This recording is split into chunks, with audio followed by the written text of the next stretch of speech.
What's going on, Celtics World? It's your boy, the Wayne Breezie, host of Celtics Daily every Friday at 5 p.m. Eastern Standard Time, right here on Bleacher Report. In today's episode, we're going to talk a little bit about the NBA All Defensive Team. We're going to talk about Derek White. Was he snubbed or was he disrespected? Straight with the voting. We'll break that down. We'll also talk a little bit about what's going on with the Boston Celtics still. There's some news that's been going on NBA wise. We'll break that down and how that may affect the Boston Celtics. And we'll take a look at Brett Siegel's article on what he expects the Boston Celtics to do this off season. All right. Now let's talk about Derek White. And Derek White, we all know, and the NBA knows as well. Like, he's a defensive menace on the basketball court that can score at will. And the NBA voting came out for the All NBA defensive team. Teams one, teams two. All right. Now, Derek White didn't make it to any one of these teams. And I want to share with you the actual voting so you guys can see who was voted. And we're going to kind of compare and contrast Derek White's stats to the players that were actually voted. So you got the first team, which is at the very top. Evan Mobley, he's a forward.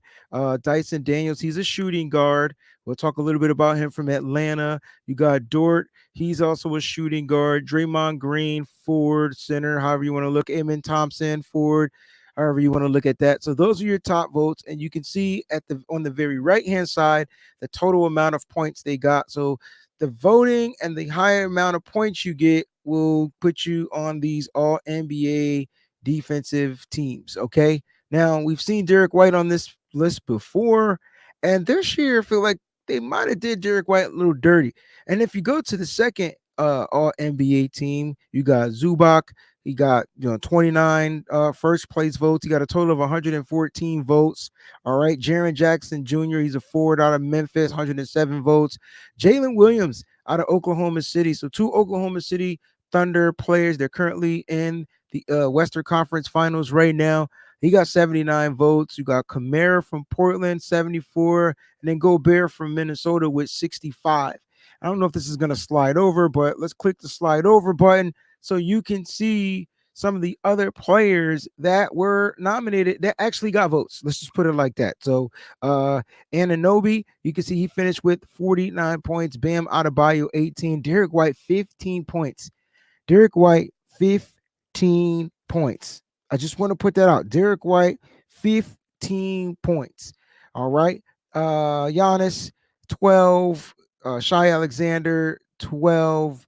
Jaden McDaniels, 10. Dylan Brooks, 7. Jarrett Allen, 4. Edwards, 3. Brooke Lopez, 3. Turner, 3.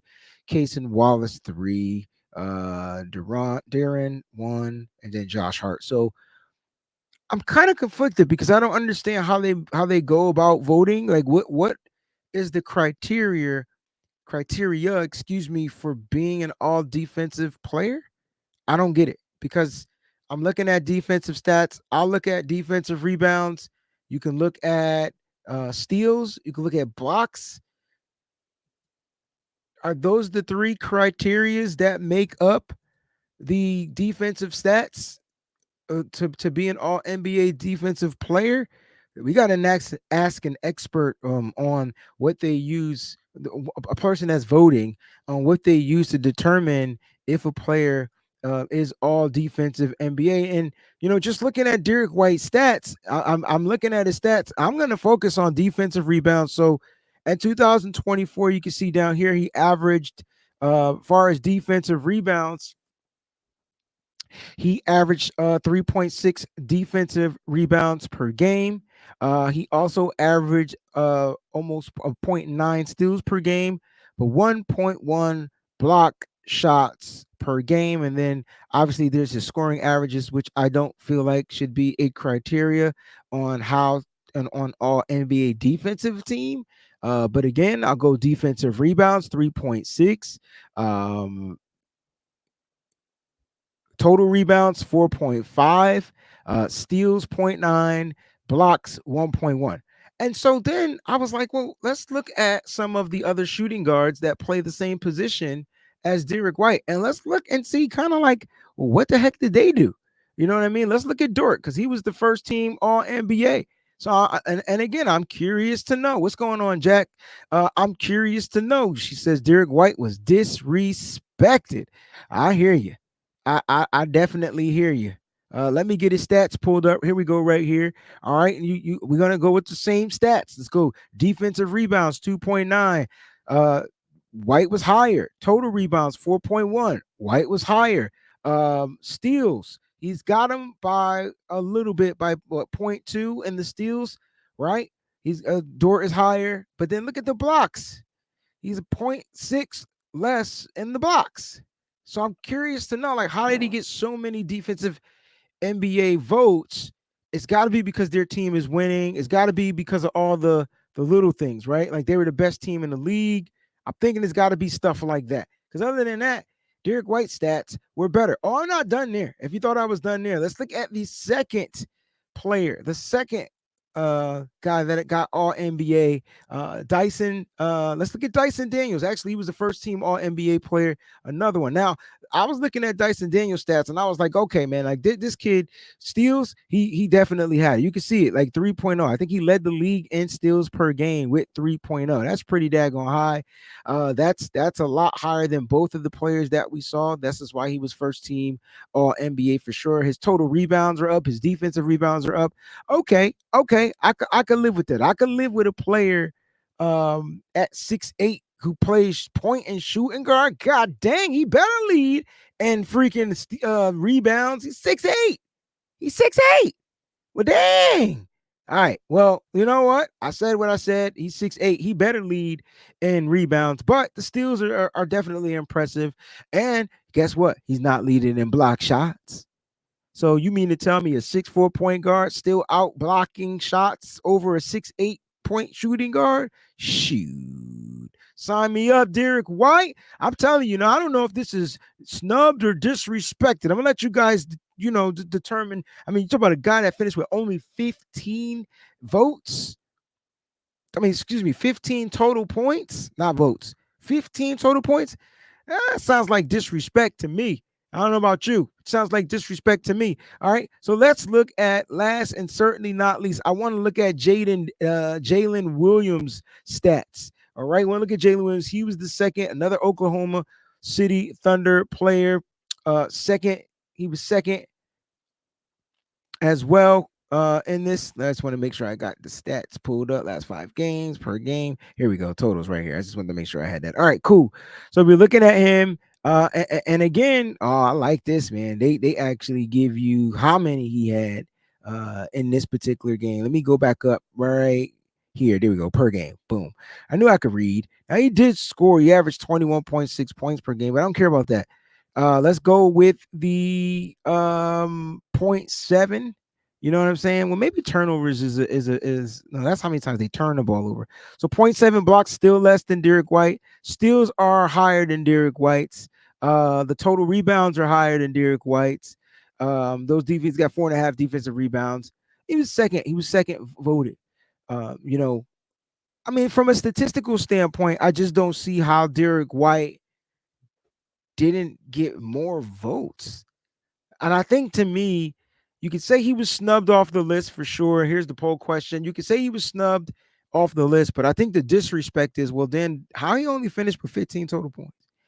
If this guy was one of the top blocking guards or top blocking, you know what I'm saying, in the NBA, like how he finished with top blocking guards in the NBA, how he only finished with 15 total points. A guy that I thought last year was coming off of the All NBA team. I don't think he took a big drop. His stats didn't drastically change from last season to this season.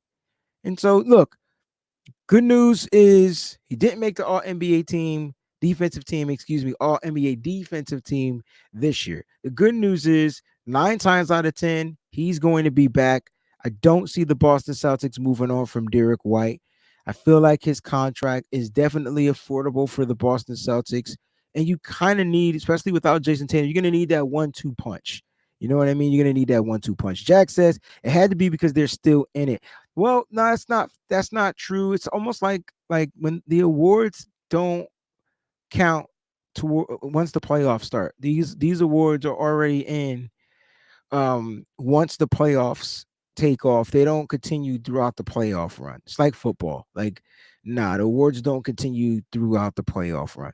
But OKC, you know what? I'm saying they had a great season. I think it was because they were the best team in the NBA. They had the best record in the NBA. So they really dissected the best team with the best record. I believe last year the Celtics, did we have the best record in the NBA? I can't remember. And I remember us finishing with a top like two players. You had Drew Holiday and Derek White on the defensive all NBA defensive teams last year. So I think I think it's just going off of the overall record, and they just feel like everybody on that team deserved to be, you know what I'm saying, just looked at or overlooked at or whatever. So I'm thinking that's my theory behind it. I could be 100% incorrect about that, but I do feel like he was disrespected. Snubbed. He wasn't. He was snubbed. He was snubbed off the team, but totally disrespected with only 15 total points. I think he deserved way more votes as an NBA defensive player because that's who Derek White is. He creates defensive turnovers. He forces the ball to be turned over to get to his players to get shots out in transition. A lot of that came from Derek White. So it is what it is. Don't know what the criteria is to be an all NBA defensive player, but I do feel like Derek White was definitely disrespected in a way or two, in my opinion. I do. Now here's a little curveball. I'm gonna introduce this stuff to you guys. There's a lot of mock drafting gonna be going on over the next several weeks. And right now, USA Today mock draft took place. We do know that the Celtics are drafting in that first round with pick number 28. Sign me up, baby.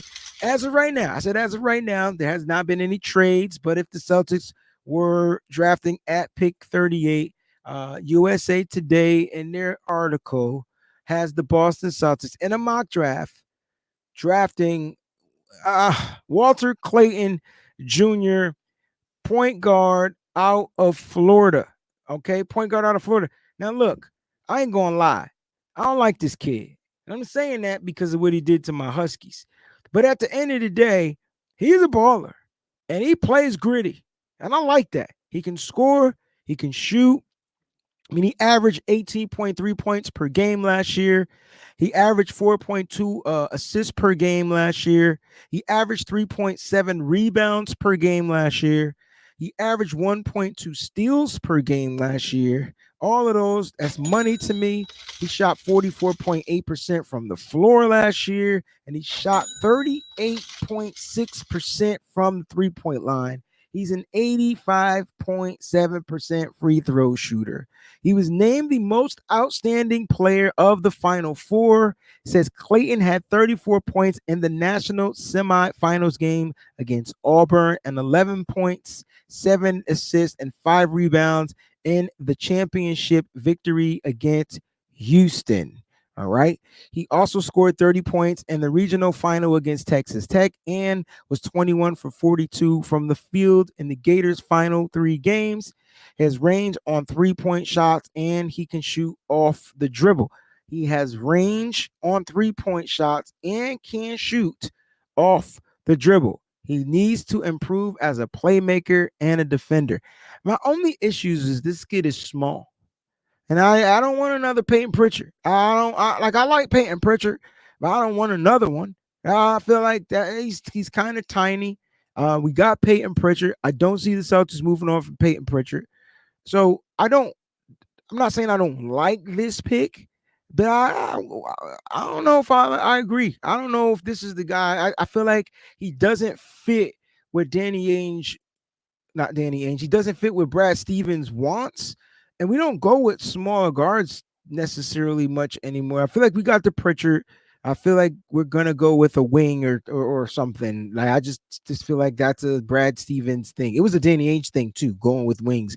But I feel like that's a Brad Stevens thing, going with just like the bigger players, the 6'6", the 6'7", 6'8", those types of players. So we'll see what happens. But right now, keep an ear out for the streets on Walter Clayton Jr. We'll see how his stock rises during this period of the NBA draft or whatnot. And again, Boston, we're not picking to damn near the end of the draft. The cool thing is We picked 28, and I think we picked 32nd. I think we picked early in round 2. So that's a cool thing. We could possibly double up. But I do like what they did last year in the draft. They went with Baylor Shireman. I love that pick. And I really feel like he deserves some type of developmental situational ship here. He needs to be in the game. I feel like the more he plays, the better he's going to get. He's already a defensive prowl, in my opinion. And I feel like he can shoot the ball. He can shoot the ball from the three. But Walter Clayton Jr., guard out of Florida, again, 6'2", 199 pounds. He's 22 years old. So he's definitely a little bit more mature than some of the other young kids. He's a senior coming out of Florida. And word on the street is Al Horford wants to stay. And we know he's a former Floridian. Did I say that right? Floridian. I don't know. I'm making up the word as I go along, but he played in Florida, national champs, and so we'll see. We'll see what happens, man. Maybe Al Horford will stay, and we'll get some lob cities from Clayton Jr. to Al Horford this upcoming season. All right, so stick around, man. It's gonna be fun. We start doing mock drafts and we start breaking down some of the top prospects that the Celtics could possibly get. And again, we haven't even discussed if the Celtics tend to trade. If they trade and they end up with a top 10 pick, oh man. Oh man, the NBA draft is going to be sweet. But if they do end up with a top 10 pick, that means some of these top players are going to be Audi 5,000. That I'm not feeling. Now, NBA news, and it for me, I'm only going to talk about NBA news when I feel like it's going to somehow tie into the Boston Celtics. Is that fair? I like if it's gonna it's gonna have a ripple effect on the Celtics. Now, I read today that Giannis did not request a trade from the Milwaukee Bucks. He did not request a trade from the Milwaukee Bucks. So it sounds like he doesn't want to leave Milwaukee. I'm going to leave it out. I'm not saying that that's what's going to happen, but for a franchise to give up their best player, you know what I mean? Like that's going to be tough. I'm just trying to find exactly what he said. I don't want to misquote anything, but if I'm not mistaken, and from what I've been reading, he does not plan to leave. All right, here it is. He did not request a trade in his meeting with Milwaukee, and both sides voiced an eagerness to build a championship level team. So Giannis is trying to help his team figure out ways to level up. And this is per Sean Wright from ESPN. So I knew I wasn't tripping. Okay. So if Giannis isn't moved, buckle your seatbelts, Celtics world, Celtics nation, Celtics pride, whatever. Buckle up because I can tell you right now, Brad Stevens' phone will be ringing off the chart. I don't know if he got an old school phone, a dial-up phone, I don't push phone, touch tone phone. I don't know. All I know is it's going to be ringing because there's going to be teams looking to compete that feel like they got a young nucleus. They can take on the salary cap of a guy like a Jaylen Brown. Remember, I said on yesterday's episode, I said the dominoes will fall after Giannis and Kevin Durant.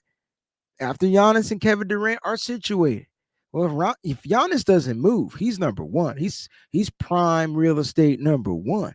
I'm even seeing trade rumors about Jokic, and I'm like, what? To the Lakers? Oh hell no! But I'm seeing it. Like, get ready. We just tipping the ice. We ain't even at the iceberg yet. We ain't even at the tip of the iceberg yet. It's gonna heat up. It's gonna pick up real soon. But it's really gonna start with the domino effect after of the situation that happens with Giannis. If Giannis stays in Milwaukee, then Kevin Durant, I feel like, is going to be a player that teams are going to come after. He might go to one of those teams that are definitely looking to. They're like that they're like one piece away. You know what I mean? That'll be his destination because he's going to be looking to compete for a championship. But then you got a guy like Jaylen Brown, who's 29 years old, who is still young and vibrant. He's relatively healthy. I know he's coming off the knee injury, but he's relatively healthy, and he's going to be able to go somewhere and be the number one option. And this might be a situation, unfortunately, where Brad Stevens hits that financial reset button. And what it will do is it will reset the money market and get the Boston Celtics under that second apron so that they can do so many. They don't have to have they won't have the penalty taxes and they can do so many other things. Jax has a question. So Wayne, who does the voting? If I'm not mistaken, the voting is done by the media, like those guys. They get the votes. It's not done by the players. I mean, not done by the fans. The fans get to vote. We get to vote for all stars, right? So we get to vote the players into the All Star game. But when you're talking about giving these guys all NBA Defensive Team awards, it's going to be those top media, the media press people that get the votes, right? So like the USA Today's people and all the top media outlets. Think of it that way. They're the ones, if I'm not mistaken, do the voting. Just like that's like the NFL. That's why it's called the AP awards. So it's gonna go to the media. So I believe they get to do the voting. That's gonna do the voting. You know what? I don't want to tell you no wrong information. So let me just look it up. Who does the voting for the NBA all and for NBA teams? I think I'm looking this up right. Yep, I was right. Panel of sports writers and broadcasters. So they do the voting. Yep. It's a panel with a range of 100 to 123 writers and broadcasters. They are the ones that do the voting. So there you go. I knew I was right. I just wanted to make sure. I don't want to put out any false information. You know what I'm saying? Like I just, was going off the dome piece. You know what I'm saying? All right, let's talk about Brett Siegel, his article of Siegel's Scoop. And if you guys get a chance to read the article, please read the article. It's on the Boston Celtics. It's really good. And he kind of breaks down just the end of the season, recapping the season, and pretty much the future. And he talks about Jaylen Brown. He talks about the Celtics potentially moving on from several players. Like you're going to be mad. He even talked about them potentially moving on from like a Peyton Pritchard. He said it'll be hard, but they might be able to do it because they're not really dumping any salary. And so it doesn't really make sense to do that. So you can kind of X him off your list. He talked about Sam Hauser. But I want to focus on today's episode because I want to talk about Kristaps Porzingis. Is this the last season? Is this the end of the road for Kristaps Porzingis? Kristaps Porzingis. And the reason why is because he's on an expiring contract. He has 1 year left on this deal. So this upcoming season will be the last year in this deal at $30.1 million. And, should the Celtics look to find a trade partner for him, there are going to be teams that want a 7-3 shooting machine center wing, whatever you name. They're going to be teams that are going to be wanting that, like teams that would definitely help stretch the floor, teams that he would fit because he's a 3-point shooting big. There will be a team or two, if I'm not mistaken, that are going to be looking for that. I think my question to that though is then why would the Celtics move off from that? Like I get it, $30.1 million. They can soften their cap a little bit. The Celtics are set to spend close up to $500 million on their salary next year. That's a no bueno. That's not a good. That's not good, especially with your superstar player Jason Tatum on the IR. That's what I'm going to call it, right? And so the Celtics, we talked about this on yesterday. Make sure you check out yesterday's episode. The Celtics could potentially looking to reset the financial money, like their financial cap. Like they want to get under that second apron. They want to get under that number. And the only way they're going to be able to do that is with some type of salary dumps. But then they got to find teams that will help make that salary dump work. And that's where it gets complicated. It's a lot that goes into this. So Kristaps Porzingis, $30.1 million left on his deal. And you just look at Porzingis and you say, man, he definitely, when healthy, makes the Celtics better. When healthy, he makes the Celtics better, without a doubt. I will go on statement saying that he is still the unicorn to this team, but it comes with a lot of caveats. It comes with a lot of is he going to be healthy? And he always finds a way to not be healthy when it matters. Now, I don't want the Celtics to move on from 19 and a half points per game, but they only played at 42 games. He missed 40 games. The inconsistency for the Celtics, I think that's what he hinders. Like it's like they gotta. There's no Kristaps tonight. Got to find other bigs to supplement that. And the Celtics are already going into next season with two centers and entering free agency. And yes, Al Horford has made the statement saying he's not going to retire and he wants to come back for season number 19 in Boston. I already like the narrative. Big Al reports to season 19 to win banner 19. I love it. I love it. Starting it up. If you didn't hear that, you heard it first right here on Bleacher Report. I like it. The question is, are the Celtics looking to bring him back? He will be also 39. Like that's tough. And you're already got a guy that can't play in back to backs. He's already limited in that. So for me, like the Celtics, if they don't bring back Porzingis, what the hell are they gonna do at the big spot, the center spot? What are they gonna do? You're not gonna find another stretch big that does what Kristaps Porzingis does. You might find some cheaper guys you can rock with. Luke Cornett's going to be a free agent. Are you looking to bring him back? Are you looking to see what you could get from Ketta? You already know he can't shoot, so he's super limited. It just changes up the game. The Boston 3-point shooting team. So that means next season, if they move on from Kristaps Porzingis, that means next year they're going to take away no Jason Tatum threes and no Kristaps Porzingis threes. So there'll be a lot less shooting threes. That's 1,000%. A lot less shooting threes. Now he only averaged 28, almost 29 minutes per game last year. Um, as far as his field goal attempts, he kind of put up about 13.7 shots per game. He's a 48% field goal shooter from the floor. He shot about 2.5 threes per game. Excuse me, he shot about 6 threes per game. He shot 41% from the 3-point line. 41%. He actually shot well, in my opinion, from the 3-point line. That's going to be tough. You're losing out on that, and you're losing out on a big, but you'll be gaining help financially. I hate to say that. That's that. If that is the goal of Brad Stevens, we're gonna have to live with some of these changes that are gonna come. Okay, we're gonna have to do it. Unfortunately, we're gonna have to do it. So Kristaps Porzingis he definitely added value to the Celtics when healthy, but man, he goes unhealthy at the worst opportune times for the Celtics. Both years in the playoffs, couldn't really give the Celtics much. Last year, dealt with the injury, had to have surgery, came back this year. Then he was dealing with this undisclosed illness. It's like, oh man. Now, here's what Siegel had to say about Kristaps Porzingis. And let's go ahead and read this. He says, ultimately, the idea of moving someone to save money points in the direction of Kristaps Porzingis. He was talking about the dump move. Regardless of how many games Porzingis has missed in recent years due to injury and now his mysterious illness, there's no denying that he has been a productive contributor to the Celtics championship success.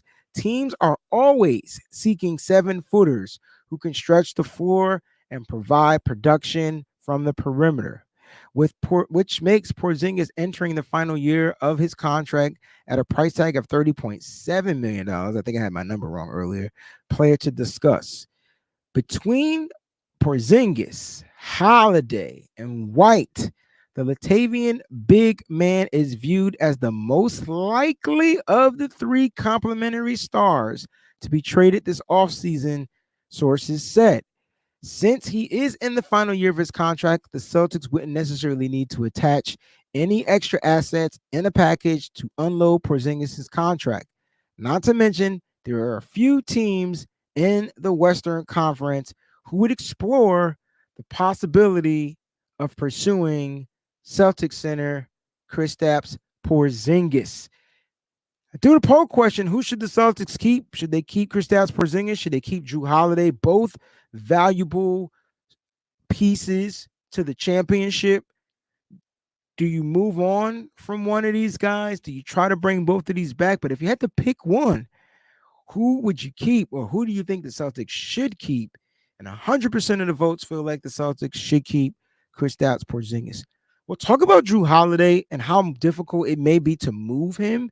He has a few years left on his deal. He's set to make in the 30s as well. It'll be harder to move unless he's going to one of those teams that are definitely looking to compete and they need his presence. He does provide that type of veteranship, the voice in the locker room. Like, he's the perfect model of what you want a leader to be. Do the Celtics want to continue to pay for that? He does have 2 more years, I think, left on his deal, including this upcoming year. So we'll see what happens when it comes to Drew Holiday. If teams are going to be calling, we'll see what happens. And if you want to know who he said that West team was, you're going to have to read his article. I'm not going to spill the beans right here on the live show. You guys have been amazing. Happy Memorial Day weekend to everybody. Remember, it's Celtics World over everything. Keep your Celtic pride flowing. Keep your Celtic pride showing. It's your boy Breezie. See you next week. Peace.